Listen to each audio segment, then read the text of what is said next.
you are so much more than just a publicist. I mean, which is a wonderful title to have. You're really a brand architect.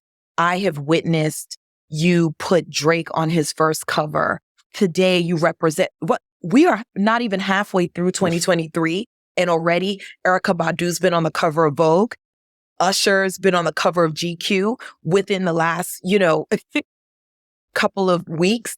And you are often seen in paparazzi photos, in the shadows, at Paris Fashion Week, walking with your talent. And you have such great connections with brands that you really have figured out a way to transcend just, communicating a singular approach, but looking to see how all of these different facets of pop culture can be utilized to touch and move an artist, just a celebrity talent career and persona forward. You're not in the box. You've always had this out of the box approach. Can you talk to us about your approach to branding? Well, you know what? It started honestly with just my personal interests. Like, I grew up around art. I had a great aunt that was an artist in the 50s and 60s, and that's where I learned about fine art. And that was always part of my interest, fashion, being raised by a mother who literally lived for fashion. And I would watch her go to work every day, and she looked like Diana Ross and thin and like, the red Revlon lip and the boot and and just what I came up and translated into the career. It's like the personal interest I somehow weaved into my day-to-day responsibilities. So, the fashion, being inside the label, of course, I was working closely with the creative department. So I was kind of, introduced to, more of the photography and the video element and so forth. And then because I always watched and paid attention to what was going on in fashion and the movements and the trends and so forth, somehow, I don't really recall where it happened, but when I was working with LL, and I remember he was preparing for a tour, and somehow I got a meeting with Jean-Paul Gaultier, and like Jean-Paul Gaultier was coming to New York, and I don't know if he was interested in working with LL. Bottom line is, that's where it all started. Like, For you in connecting celebrity talent to fashion. Like, we had Jean-Paul Gaultier is not a bad start. Exactly. I mean, but when I think back, LL Cool J. Exactly. But when I think back, I'm like, how the hell did I even? Because again, I'm sure maybe not even 30 yet, or whatever it was, and somehow I got, this amazing, French designer to meet with LL Cool J. We had a great lunch, talked about his tour, talked about costuming, and that really was one of the first things, my entree into building these relationships. And, for me, I always look at the artist as bigger than sometimes they even see themselves.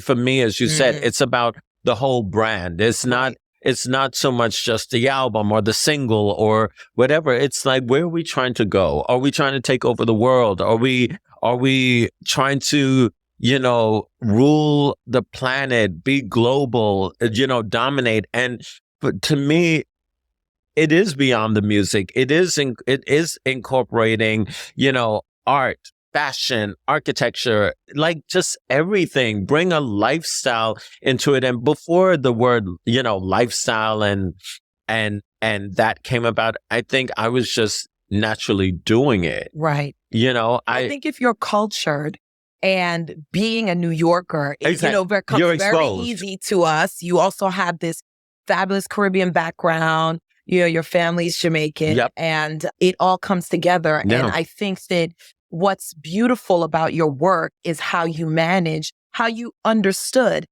that culture is deeply connected to people Yes. and what we want to see. And you wrap that around, Exactly. you create culture around the talent that you represent, and you do it so beautifully and in a very organic way. You have allowed talent, especially Black talent, where there were spaces and times where we would never see an Erykah Badu on the cover of Vogue, No. and those are things that you made happen. I mean, your client roster reads like a who's who. You work with, Hollywood, music, fashion, all of these places. Erykah Badu, Naomi Campbell, Drake, Lil Wayne, on and on and on. Mariah Carey, with Aplomb, and you really have done so many phenomenal things. So you founded the Chamber Group in 2006. Yeah. What made you decide to leave this amazing career at Sony, where you're a senior vice president working with amazing talent, to go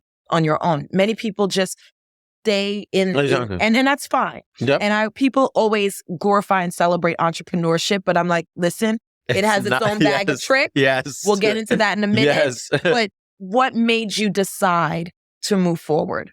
So I was, and I'm going to tell you, it was a mixture of personal and professional, what was going on in my career at the time. I remember the summer before, so 2005 summer, I was in Europe with Usher. We went to the men's shows in Milan or whatever. And then Mr. Armani invited us to not Capri, but somewhere on the Amalfi Coast. Yes. And he has a home there, and I'm forgetting at the moment. But anyway, so we're in Europe, vacationing for a few days, because he wanted us to stay in Europe to attend couture. And and if you know fashion, like there's the men's shows, then there's couture. And we're talking about June. End of June is men's, July. And it goes into haute couture for women. Exactly. And so some people don't know that there's literally like 6 or 8 main fashion weeks. Exactly. And those on the circuit are always fly. People ask why I'm always on a plane. Well, that's why. Exactly. Exactly. As you know, it's like going from one city to the next. Yeah. London, Milan, Paris, and so we were in Europe, great trip, went back to Paris for couture, and then finally home. So altogether, I was gone for like 2.5 weeks or almost 3 weeks with Usher. And I think a light bulb just went off. It was, as Umindi, as you were saying, at the time I was a senior vice president of media and artist relations. And I think I realized somehow on that trip that, wow, I've really gone to this place in my career, within music anyway, where else am I going after this? I don't want to be a president of a label. I wasn't interested in having my own label. I felt like, wow, I really accomplished a lot, but what's next for me? And I came back, and for whatever reason, I spoke to Clive Davis and Charles Goldstuck, who were my bosses at the time at Sony. And I told them that I wasn't going to renew my contract, which was going to be up in 2006. And I thought that they were going to let me go early. They were like, no, we want to work with you still. And you'll work until the last day of your contract. The last day. And, thank God they've been so supportive. They were so supportive at the time that when my contract was ending and they saw that I didn't go in-house or wasn't going in-house somewhere, they asked if I would still consult with the company and whatnot. And so they set me up with a great consulting situation. And really, that's how the Chamber Group was formed.